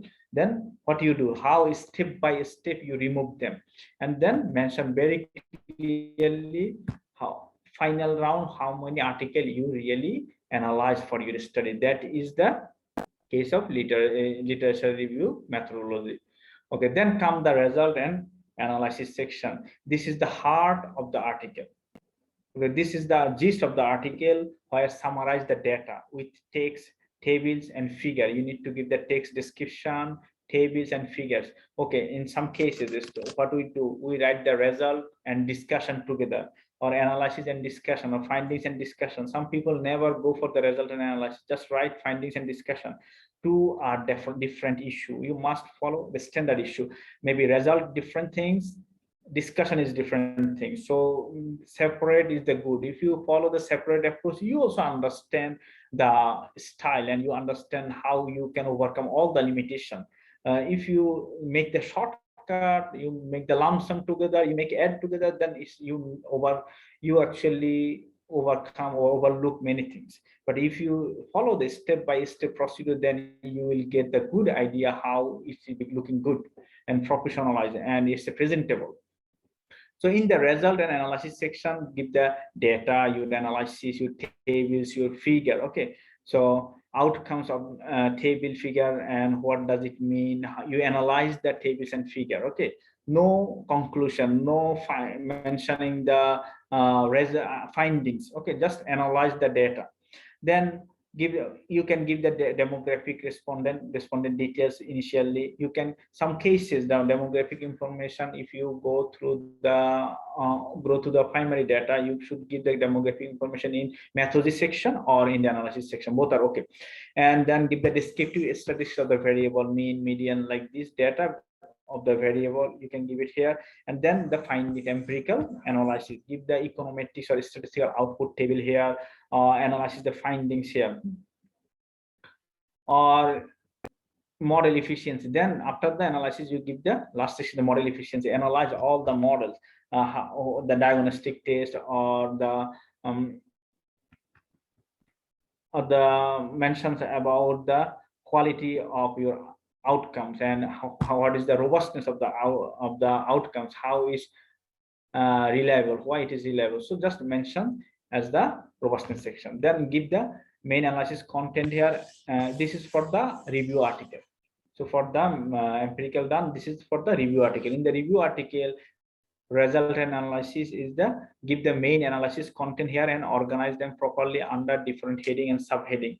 Okay, no need to give any heading as analysis or literature review, but heading based on relevant to the issue. In case of literature review article, you don't have literature review section. You don't need for analysis section. So you just go for direct subheading, introduction, methodology, and heading, or different heading. Suppose you can arrange it in different way. One case is you can arrange first experience on this issue, what happened in the past time. So arrange findings from literature under different categories. Suppose the time wise, suppose first 10 years, second 10 years, and third 10 years. So you study last 30 years. So you will separate your data set last 30 years with the 10 years, 10 years, 10 years. Look the changes over the 10 years happen. So you can arrange it in this way, or you can arrange the economy wise. Suppose developed country, developing country, and the emerging country. What is the scenario for all of these three countries? Or you can arrange it study type wise. Suppose different primary study or secondary study or experimental or different groups or different journal wise, multidisciplinary journals or specific journals or a specific issue. So you can arrange your findings from the literature based on different categories, like sample wise, and then make the table. So past experience on the issue, or you may make a table of literature result, like the data period, study area or country, or findings reference. So make the table including all of this issue. Suppose the whole, who is the author, which year they have conducted, which country they have conducted, what's the method they use, what is the findings. So you make a table in this way. So you make the table under different categories. Same that you make same table under economy wise, developed country, developing country, and emerging country. There are lots of ways to arrange under the literature review article, and this is like the data. It's a quantitative. You present it as a qualitative manner, but there also has some data. Make it a data format to follow properly. That's the Prisma style. If you follow the Prisma systematic review, they will show it. Also collect the literature that are used in this article and keep all of them in properly reference section. And then this is the past experience on this issue. Then current scenario of the issue. Look the current scenario, historical data or current scenario description. Explain the issue. Then you can arrange it the impact of the issue. So design the vulnerability or the impacts that already happened or future may happen. And then you look the challenge wise, what is the challenge on this issue? So design the weakness, threat, or SWOT analysis. Then prospect of the issue, then future prospect, scope, benefit, like this. And then you can draw a framework. So you can draw framework based on the measure theory, measure findings, what you have found in the literature, and what is the gap, like this. And show a gap for the future researcher, policymaker, or what is the gap in the knowledge. That's the way you can arrange the literature review article. And then come in the findings and discussion. In the findings and discussion for the empirical study, give short summary of the findings. This is not analysis has done. Analysis is not the findings. Analysis is just the description of the what is the result you have. Now you give the findings, what you found, and after that you critically evaluate the findings. If you have 2 3 sample group, compare among them. If you have few objective, few hypotheses, compare among them. Then if you have uh, different types of findings under different methods, compare among them, and then mention what does it mean. Mention the meaning of your findings, and then also relate your findings with the literature findings. Discuss, you find this is positive, but literature they found it negative. So show which literature support your hypothesis, which literature also got the same types of findings, and who differs with you. Mention both categories. And if you see they don't agree with you, mention why they are not agree with you, why your findings is different than the literature findings, and discuss it here. Discuss very broadly. This is the place where you can contribute in the knowledge. So discuss very broadly why it's happened, how it's happened, and what is the impact in future. So you use the present tense to establish knowledge, or past tense for the new or the own result. If you said that we found it, or I found it, or you mentioned that generally it is available in the literature. When you mention something generally available in literature, use the present tense. And when you mention what you found in your analysis, that's the past tense. And then give overall discussion and interpretation based on your findings with literature support that I'll mention. And then, okay, and after that, you go for the what is the implications of your findings. Provide some policy recommendation for each target group. In the abstract, in the introduction section, you mention who is your target group. Okay, who is, what is the novelty. Then here you also mention how they will benefit from it, or what is the recommendation for them. Suppose recommendation for general people, recommendation for business community, recommendation for the policymaker. Separate it from the different stakeholders. Or you can mention how to solve the problem. If you, this is depends on the types of article. If you are dealing with some problem, so you mention how to solve this problem, the recommendation to solve the problem. Or give the recommendation how to improve the situation, how to overcome the issue, or suggest how and where to use these findings of the study. Okay, it's based on your laterally, based on your objective, you give the recommendation or the future direction.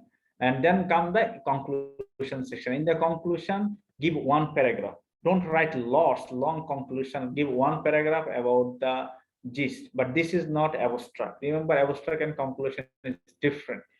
In the conclusion, just give the what you intended to do and what you have done. So you fulfill your objective. You mentioned I full this object. The objective of the study is to do this, and we found this one. That's all. So what you have, what you want to do, and what you have done, and mention what is the takeaway message. A reader read whole article. Now what? That the final question. Now what?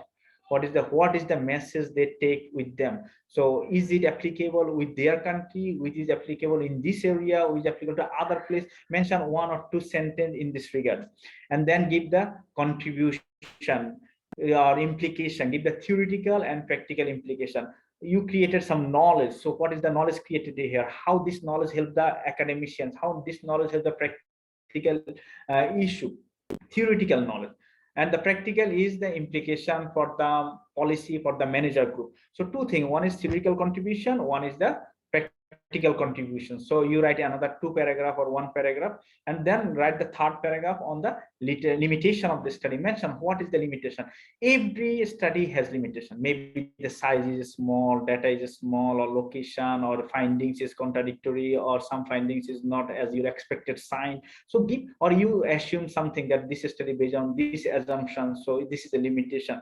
And mention the scope of future research. The future research should focus on this issue or that issue. So you should touch both issue, limitations and the future scope, and avoid citation in the conclusion. Avoid any types of citation, no new issue. Don't bring anything new. If anything new, bring it in the discussion, in literature review. Don't bring in the conclusion.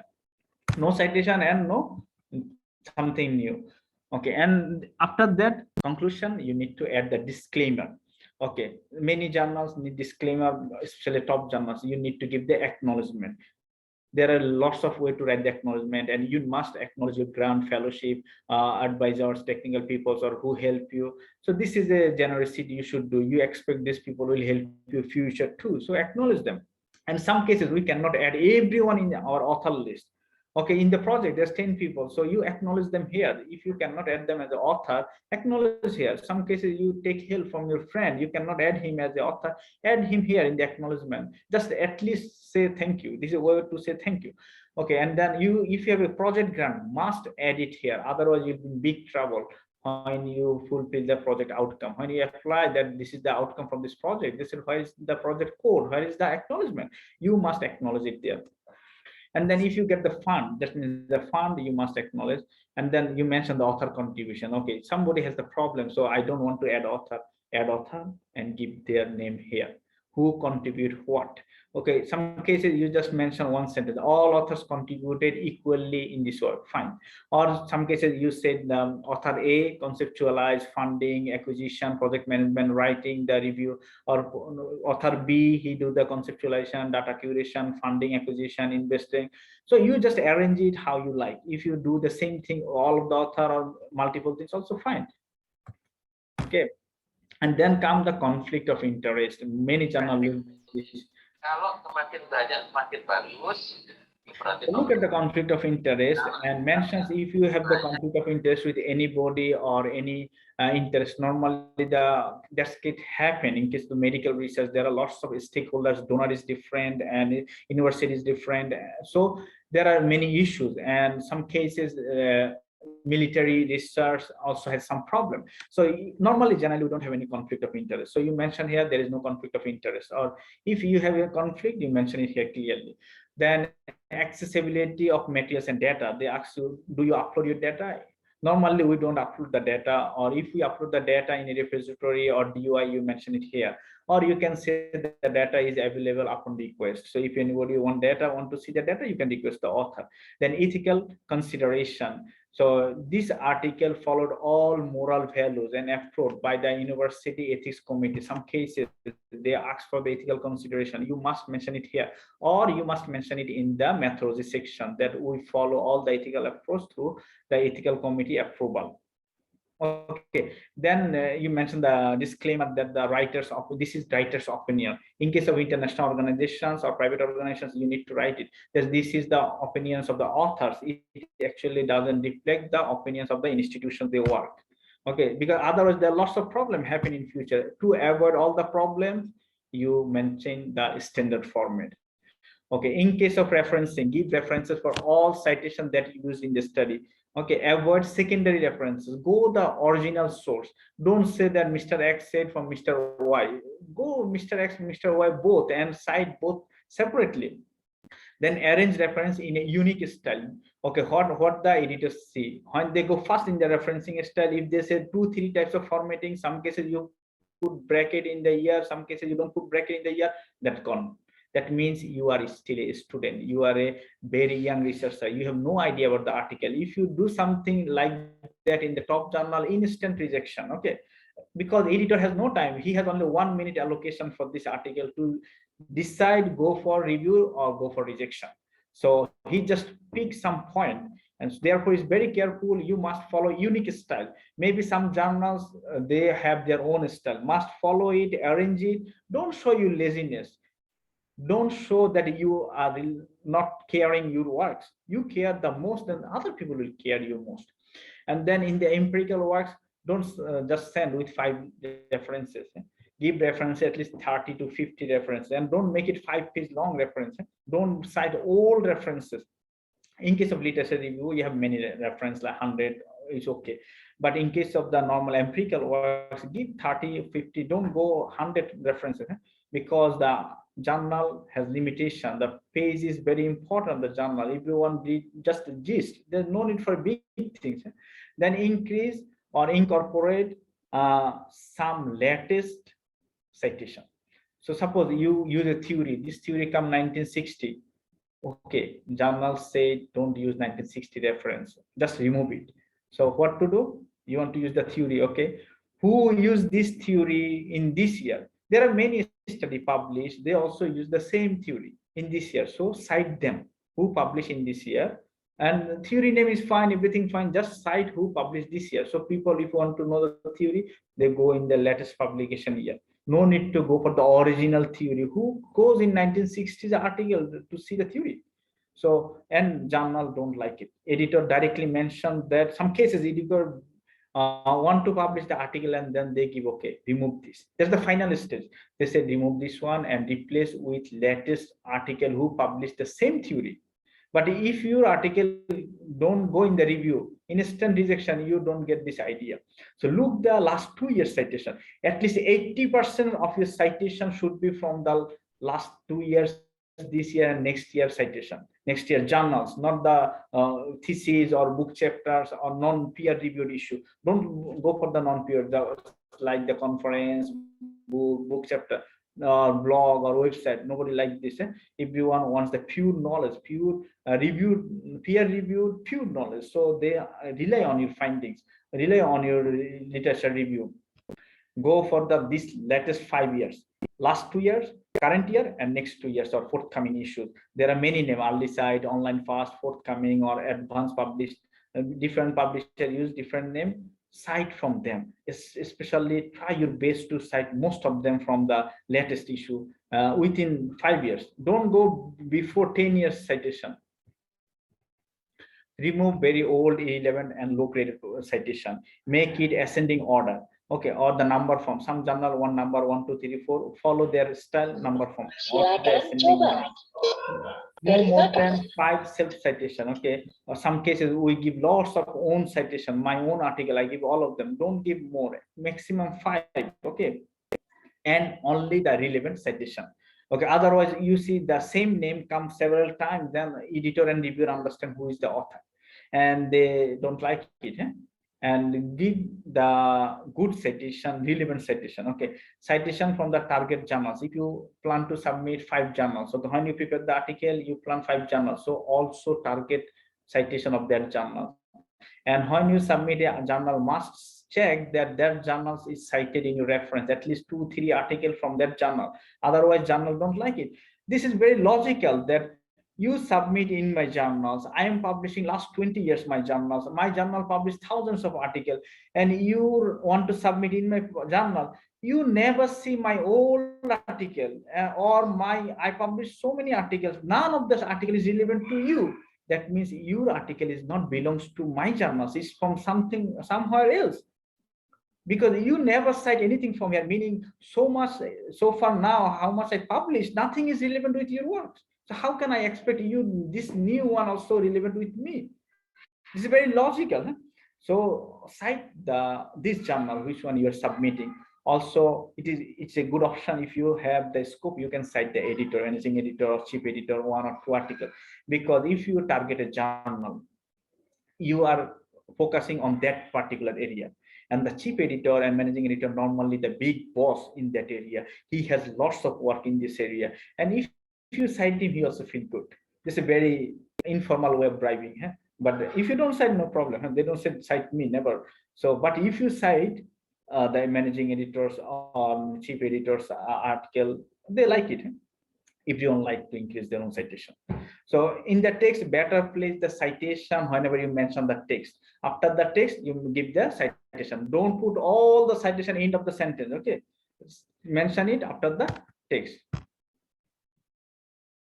And one things I miss in the, okay, this will come later on. Okay. Supplementary materials, in the supplementary materials, documents, some documents are needed. If you give them, it's fine, maybe it's review or not review, maybe it's sent for the reviewers or not for reviewers. But if you upload it, it's increase your editor's confidentiality on your works. Suppose you give the survey questionnaire or interview question, or you give the software code, for the code you write in the, for the estimation, or you give the software output, direct output.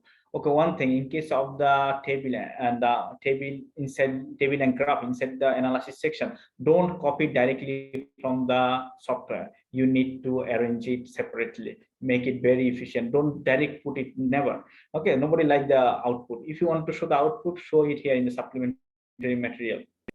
Ethical committee approval and review report. If you submit it before in any other journals, you have the review report, you can submit it here. Okay, and this is the most important things, the formatting, how you arrange the writing style. Know your audience. Know your audience. Who is the audience? Maybe the policy maker, maybe the academician. So you will get there. Who is the audience of the journal from the instruction of the author section. So you arrange your article in this way.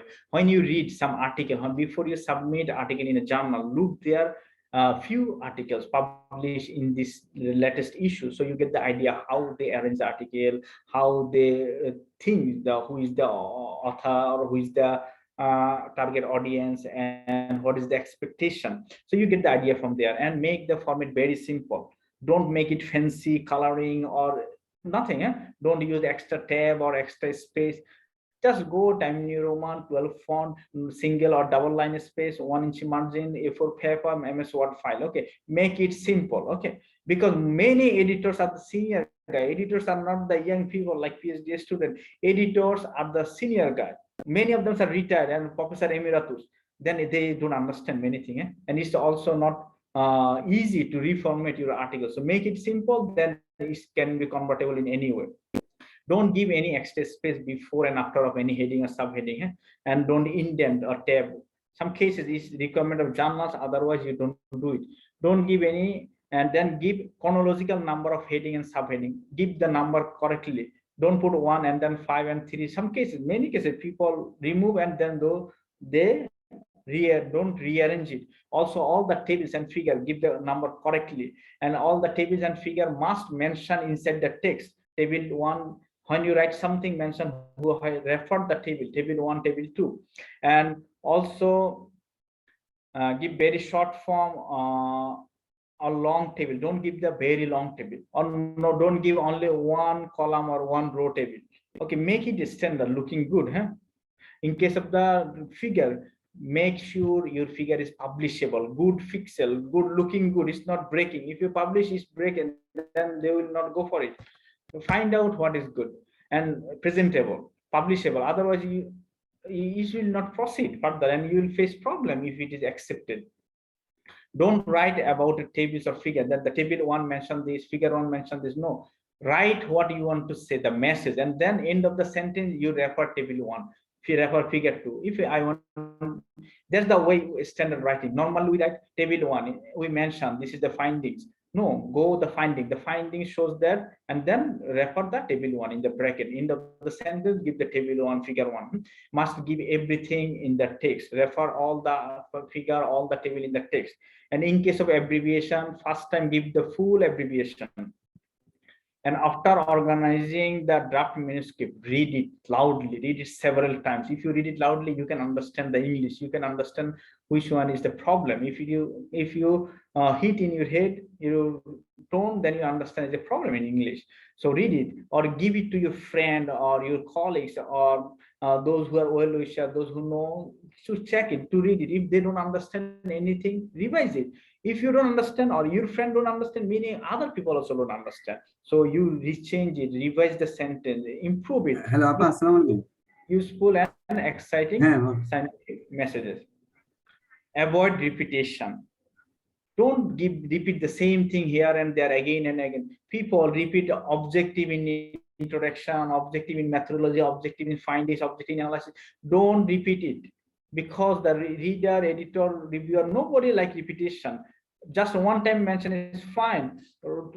Talk to the point, factual. Don't move here and there, write a fancy story. This is not a novel. It's a very precise scientific evidence. Don't write anything emotional or useless jargon, slang, or talking language, or colloquial language, very standard formal language, or any superlative use. Suppose that this is the best all over the world. This findings is the wonderful. Don't go like this superlative things. Yeah? If it is superlative, people will understand. But if you say something like this, that's actually false claim. Don't do that. Or you say this is the first time in the history we do. No, that's not the right thing. Okay, and avoid the passive voice. The passive voice actually ruined your whole writing. Don't go passive voice. Write active voice, straightforward, simple. Okay. Avoid descriptive or established, well-known description of the. Suppose you explain what is GDP in three sentences. No need. What is GDP explanation? Everybody know what is GDP. Or you explain that I use MS Excel for formatting or writing this article or analysis. No need, because everyone know what is MS Word. So anything is very silly, avoid it. And be consistent with the formatting. Everywhere, hold the article looking very good.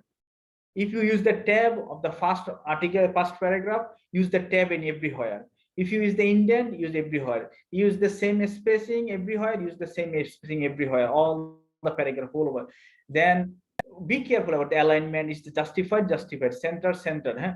Everywhere same. Even the if you write the literature review or the referencing, etl has many style, etl full stop, etl no full stop, or et full stop, all. So follow the same thing in whole article. If you write British or American, follow British or American, anyone in the whole article. Don't mix up. Okay, if you put the number below, suppose 10, then write it, spell out TE and 10. Don't write shortcut or speaking language. Suppose don't use the informal language. Do not capitalize unnecessary. People make everything capitalized. Okay, after a few words they use the capital word. Don't use capitalized if it is actually not capitalized. There is some grammar, of which word should be capital, which one shouldn't. You don't use capitalize everything. A student did it lots. And then avoid conjunction too much. Don't make it a long sentence, 3 lines. Sometimes I cases one sentence in 2 paragraphs long, 1 page long, only one sentence. Don't use conjunction so much, but yet not, and don't make it a very complex and long sentence. It's complicated. You think the scientific people very simple, be focused, easygoing, make it easy, then you'll get reward for that easiness. If you make complicated, that means you actually don't know. The senior experienced person make things easy, can explain it easy. But those who are immature, new, they make it more complicated and they cannot explain it. Whenever you don't explain, you make it complicated. Okay, use proper pronunciation, punctuation, comma, semicolon, know it properly. Okay, take care about your grammatical and typo error. Don't give grammatically mistake things to the editor. You will get rejection, instant rejection.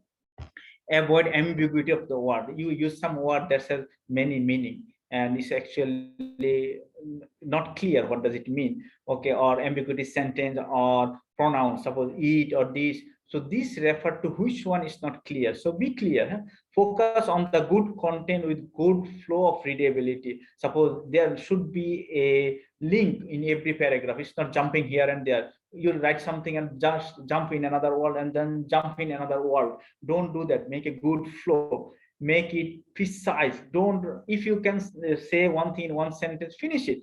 Don't write one paragraph that you can say in one sentence. Make it very precise. Finally, checked by native professional language editor before initial submission. And this is very important, very important. Check by professional. Even, you know, the native speaker, the white people, those who are those mother language is English, those who are native speaker, they also check their script by professional, because this is some different discipline. Editor is different. English editor checking, proof editor checking is different. This is their professional, their expertise. They understand something that we don't understand. Must check it by the professional, maybe local or the native speaker. Native speaker is the best. If you target Q1 high impact, must see by the native speaker. Okay, and then adjust, and also adjust what they did after the English editor check. They give lots of things uh, with the option that with the question query or the cut and check. So you need to check it what they did. One thing you must remember, English editor is the expert in language. He is not the expert in your discipline. He don't know your discipline. Some cases you use the appropriate tone, appropriate sentence, appropriate meaning word, but he don't know, so he change it in another way. So must carefully check it before submit. And for the manuscript, try your best to make the manuscript within 6,000 words. Make it 4,000 to 6,000. Don't go very small or very long, and don't go beyond 8,000. It's very big and it's problematic, because later on you need to reduce it. And total similarity before submit, must check the similarity. Similarity report must be within 10 to 15%, not more than, and not more than 1% for any particular individual source. Overall must be 10 to 15%. I'm talking for the top journals. Normal journals allow 25%. Okay, in university they allow 20% for thesis, but if you go for the top journal, you need 10%. It is very difficult, very difficult. But if you know, you can do it. Those who publish in the Q1, they know it. They make it 7%, 5%. It's possible, but it is a technique. You should learn the technique. If you don't know, work somebody who knows. That's the only way to learn it. Nobody teach you, so you need to learn with experienced person. So you will learn over the time. And any individual source must be not more than 1%. And no plagiarism. Plagiarism is different than similarity. Plagiarism is you just copy full sentence or a big part of the sentence or a full page. Don't do it. And try your best to write in a way that is not traceable at all. Some cases similarity is low and not plagiarism, but it's traceable. They show this whole paragraph from that source. That's also not good. Many journals don't like it, especially if you go more top journal, you need to follow more things.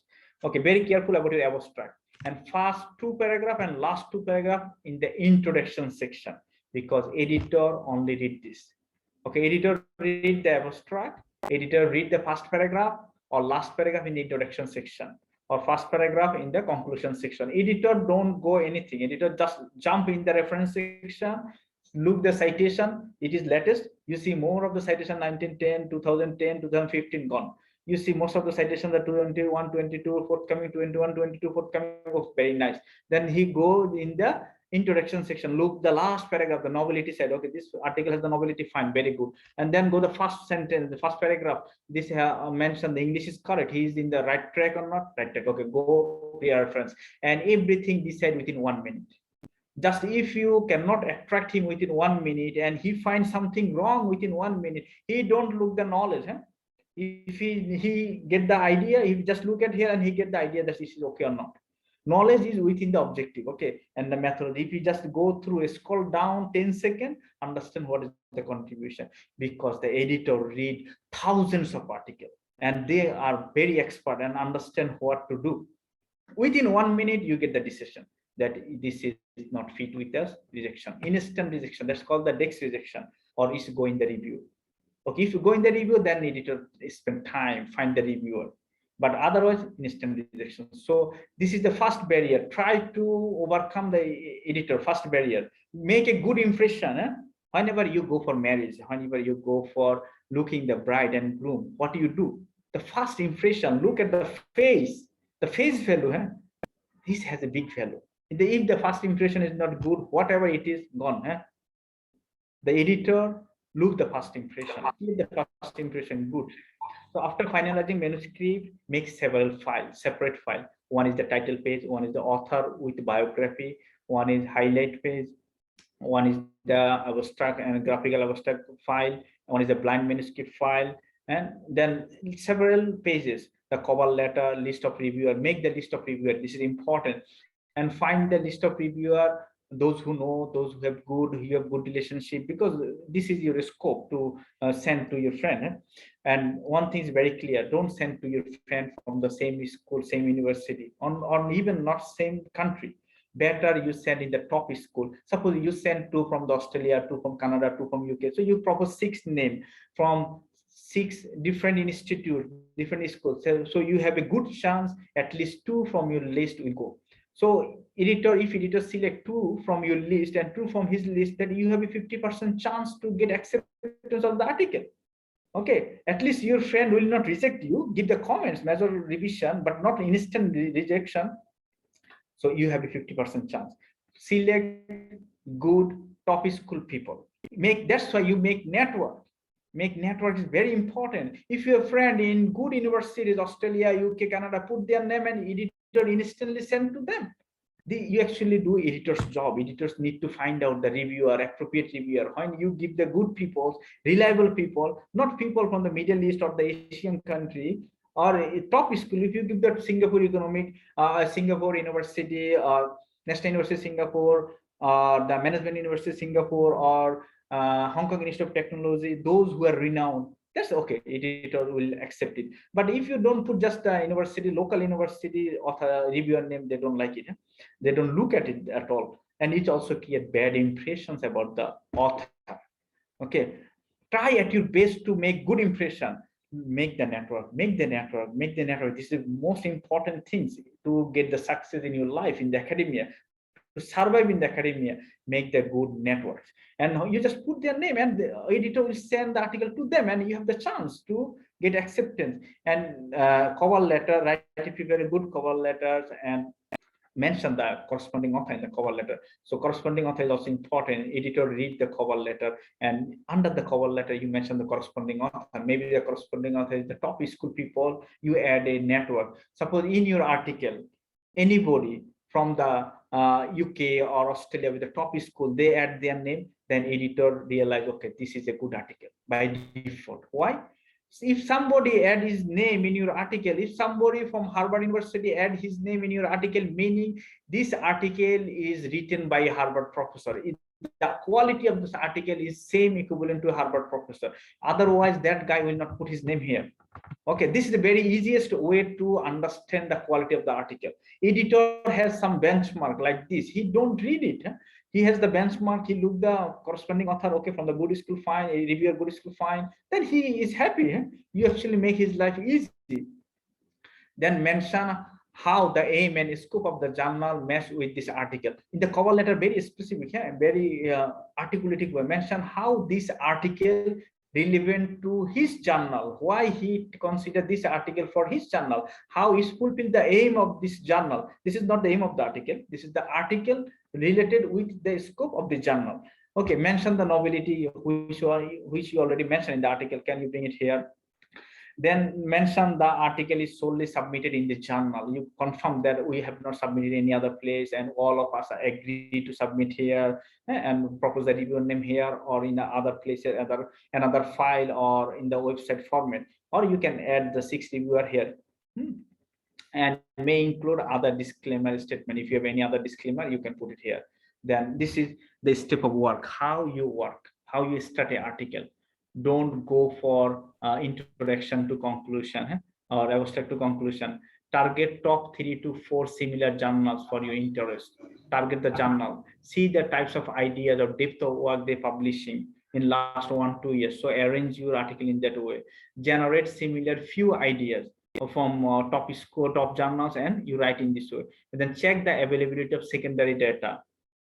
This is the step how you follow. Then check the availability of the secondary data based on your idea. Can you prove your idea? Can you improve the idea? If the data is available, then run some estimation based on the basic data. If the data is supported your hypothesis, then you go for the final estimation. Or if it is the primary data, then design the variable very carefully. Then collect the pilot data and run the pilot data and see the pilot data actually fulfill your hypothesis. Suppose you run your model is very fine, your idea is very fine, hypothesis is very fine, publishable. But when you run the model, it's not supported. Now of the hypothesis supported, that's actually nobody will publish it. So instantly, you just a quick idea, run it, and then see it is publishable. Then, or you can make it publishable, transform the data, check your best to make it model fit first. And the model fit first, and then you collect the whole data set, primary data, or for the second data, transform the data, improve the data, and then you run the model. When the initial finding is satisfactory, then fine-tune the secondary data or collect required full data set for the primary data and run the final estimation. So the first thing is generate idea for top journals, design your thought, improve your thought, think it is publishable or it's a good idea, then start with some basic data to check the result is hypothesis approved, hypothesis you take is approved or not, and then go for the final data set and estimate. The first thing is estimation. In the article, first thing is estimation. So when you go for the article, now what do? You organize the result and table and figure. First thing in the article, write the tables, write them analysis section, write the tables, arrange the figure, write the text, analysis. Do the analysis first. This is the first thing in the article. Do the analysis or table arrangement, and then go method. Write the method, what you did in the analysis. Okay. Then go discussion, analyze the discuss the what you have find in the analysis, and then go for the recommendation for target audience. Write the recommendation based on your discussion, and then write the literature review. Find the literature review, what is supporting you, and then this is the writing. This is not the idea generating. For the idea generating, you need to literature review before, but that's not the full literature review. This is the full literature review, how you arrange the article. Then after literature review, go the introduction. This is the most important and critical part, but we write it at the beginning.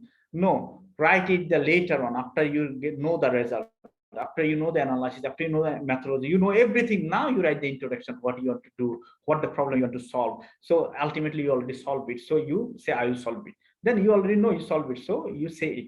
Then you write the motivation, justification, that what I mentioned before, write everything in the introduction section. After writing the introduction section, go the discussion and provide the supporting literature. Suppose you already did the literature review and you already had the discussion, but now you feed the literature in the discussion section. Which literature support you, who oppose you, mention this, and then you write the abstract. When you have everything ready, now you go in the abstract. Then you decide the title, what should be the title, revise the title. When everything is ready, go the title, then go the keyword.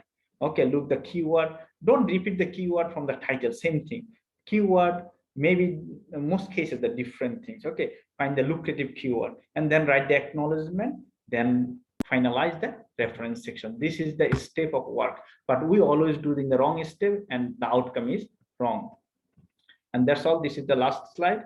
So writing and publication is a continuous process, and you cannot improve it overnight. You cannot say my first article will publish in the Harvard Business Review. No, you need to improve it. Quality has value, but quality has prestige, and quality will come over time, over experience, over writing, working with somebody, learning. It's not come at a time or the first one. Okay, so you have patience and continue.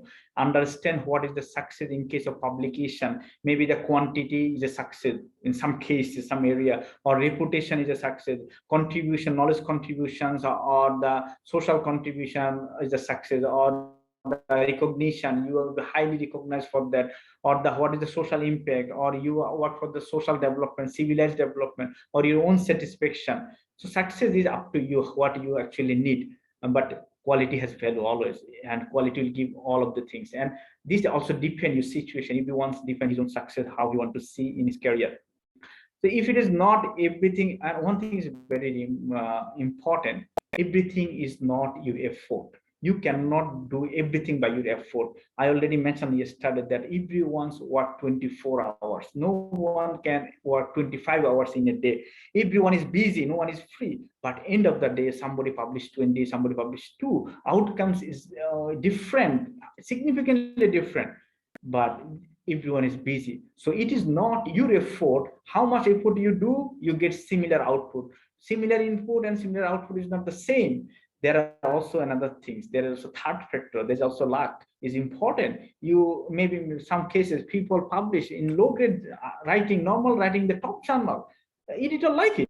And some cases your reviewer is a bad luck. The reviewer is not in favor. And same happened to me. I published one article in one journal. I submitted in 2017. They rejected. Same journal. And again, after I submitted another 10 journals, and mistakenly, I submit the same journal in 2019 because I don't know which one I submitted before. And then editor accepted. Same journal. Can you imagine this Q1 high impact factor above 5? Same journal accepted. This is also luck. And also maybe the time editor think 2 years back, editor thinks this is not the hot topic. 2 years later, editor thinks this is the most important topic. So your luck, we call it takdir. The Muslims say takdir. Rely on the God help you. This is important. Some cases, not everything based on our own effort. So final things is set up your strategy. Work with the expert to gain some expertise. You need to earn expertise. Then work collaboratively with other people. Without working collaboratively, you cannot grow. You cannot earn expertise. Okay, you yourself not do anything. Cannot do many things also. If you want to publish 20 articles a year, need to collaborate with people, make different team, work with different team, work with different friends. Then you can publish. Make good plan for long run to win in the war, not in the battle. Just once I published 2 articles, okay, I published 2 articles, finish. I fulfill my thesis submission requirement, finish. No, you target your life, your career. This is your foundation time for the PhD student. Do it properly, and then your future will be very good, inshallah.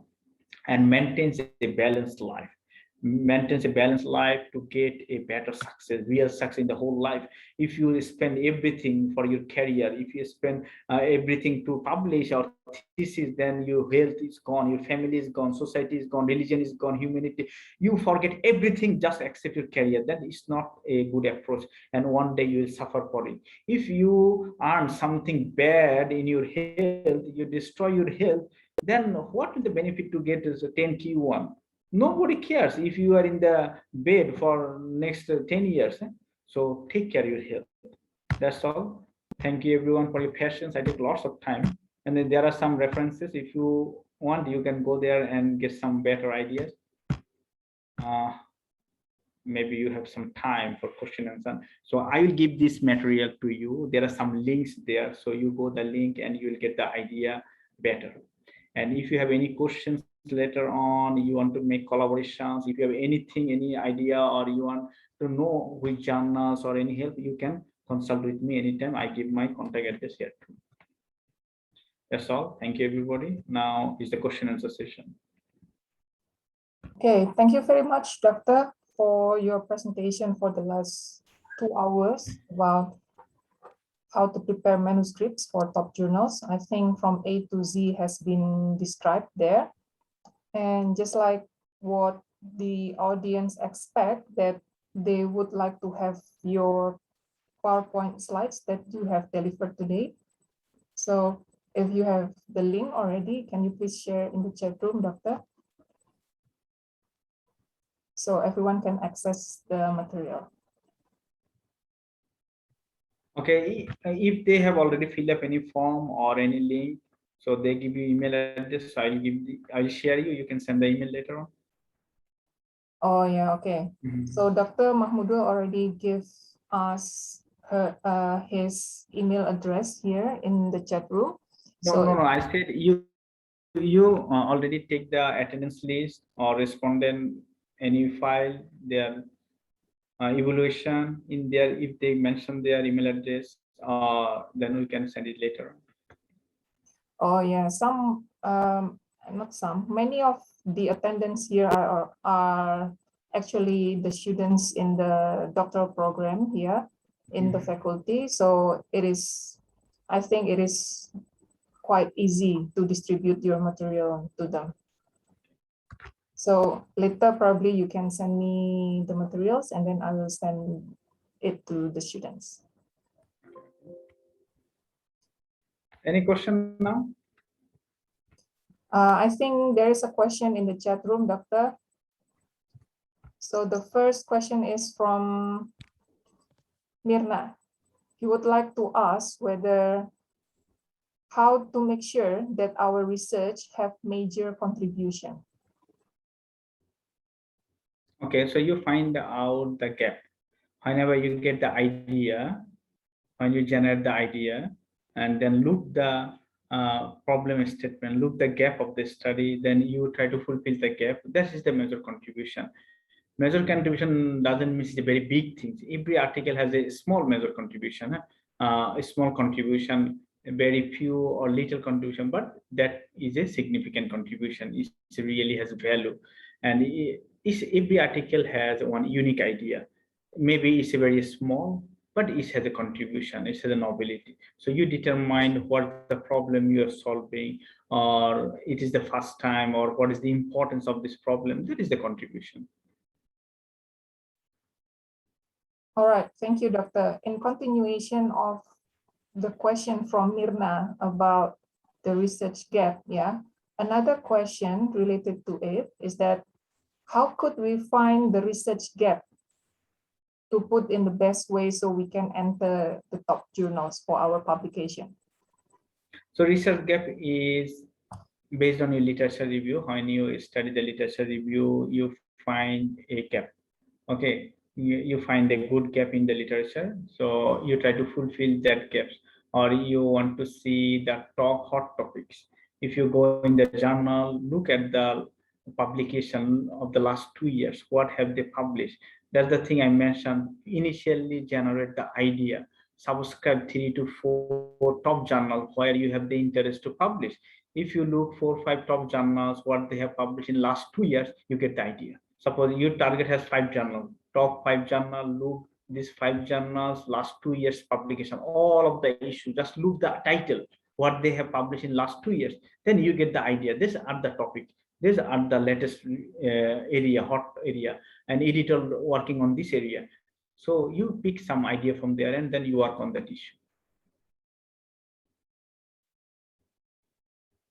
Okay, Doctor. So the keyword here is to read the latest issue and find something new from the literature, right? Yeah, that's the easiest and targeted way. Some cases we get idea. So suppose some idea come in my mind, and then I write it, and then I go in different place and I approach them, please publish it. They say, no, this is your idea, we don't like it. It's very simple. Most cases we do this. When some idea pick my mind and I write on it, then but actually editor don't like it.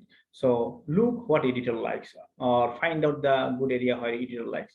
So this is the place that I mentioned. Success is different in writing. If you are a professor, you are emeritus professor, you write whatever you like, whatever come in your mind. You want to contribute something, you are in the professor position, so you don't care who publish or not. But if you are a student or a young researcher or just a studying career, look what the editor wants. You need to satisfy editor, then you will grow in your career. So your position is important. If you are in the junior position, follow what the boss said. If you are boss, then whatever you like, you do it. All right. And I think this is the last question from Janatul Firdaus. I think she's from Bangladesh, from the somewhere in Bangladesh. How will I write a review of literature in my PhD thesis? So probably you can review it again in short, Doctor. Okay, regarding the literature review, so you look your objective and then develop the hypothesis or research question. Then based on the research question, you write the literature review. Every research question, you try to develop a hypothesis through literature review.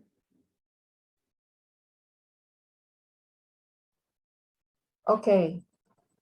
So because it is already 11:15 and I believe that some of the audience here would like to prepare for the Friday prayer here. So I believe that we can finish our lecture today, Doctor. And once again, we from the Faculty of Economics and Business Universitas Brawijaya would like to thank you for all knowledge and experience that you have shared with us for the last 1 week, both for the undergraduate, master, and doctoral degrees here.